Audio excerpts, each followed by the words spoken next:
I'm so glad to have you back. I hope you're staying live and well and in good spirits during this time. I know it's hard right now, but let's keep the positivity train flowing. So today, what will we be talking about? I don't know. I'm just kidding. Yes, I do.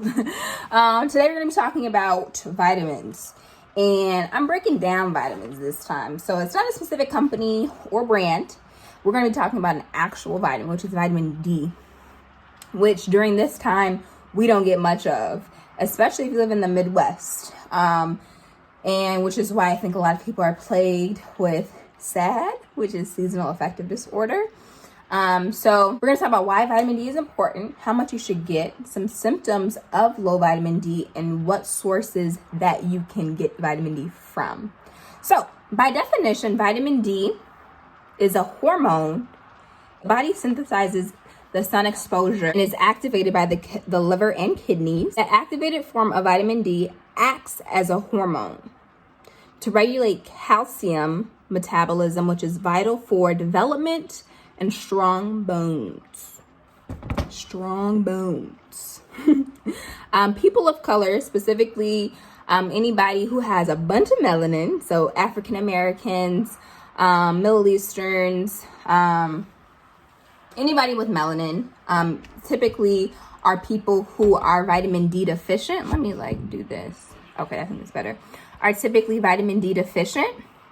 And so it's because the melanin kind of acts as a protective mechanism, just because we've evolved from being in spaces where there's a lot of sun exposure to basically help. It's a protective mechanism, basically. So we don't synthesize the sun as easily as someone who doesn't have as much melanin or Caucasians.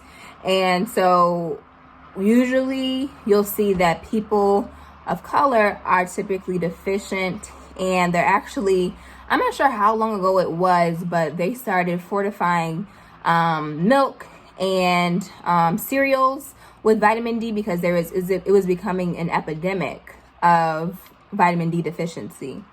And so, like I said, vitamin D is essential for bone health. It's essential for reducing the risk of heart disease as well. And it also promotes calcium absorption through the stomach and intestines, and kind of helps with the digestive system as well. So what might happen? What would you be feeling if you are vitamin D deficient? Let me tell you. You'll have fatigue, so you might be tired more. You'll definitely have, since it helps with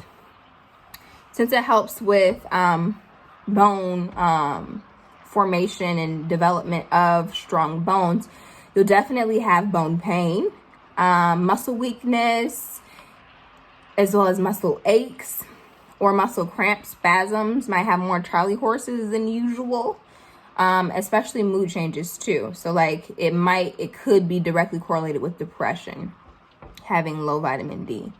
So we definitely want to make sure that we're getting enough of it. So how do we get vitamin D besides the sun? Because it don't even look like the sun is out right now. So how can I even get this vitamin D that you speak of?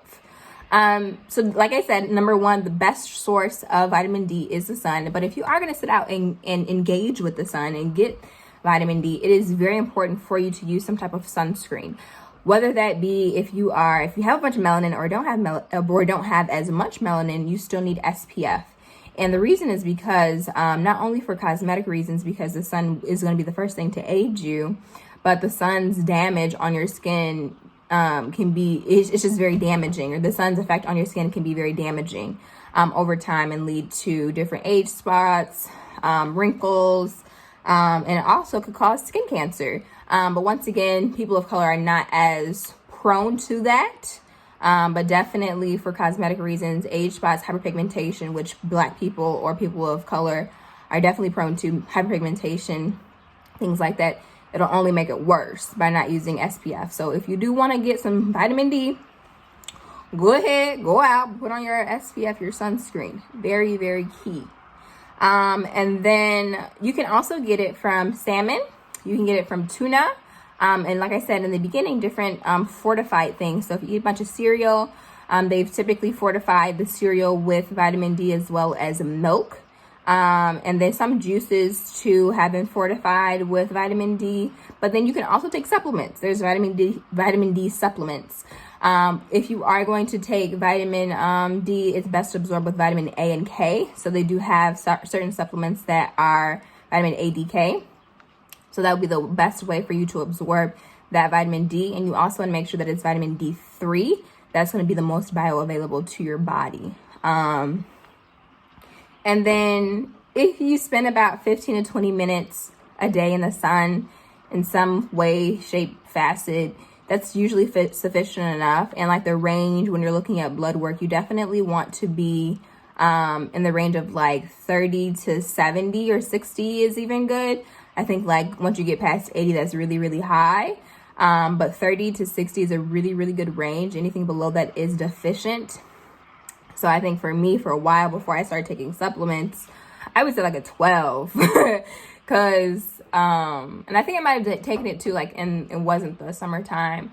But it just goes to show, like, I didn't even realize, and I ate pretty healthy, and I was taking supplements, but I wasn't taking vitamin D because I didn't know about it at the time.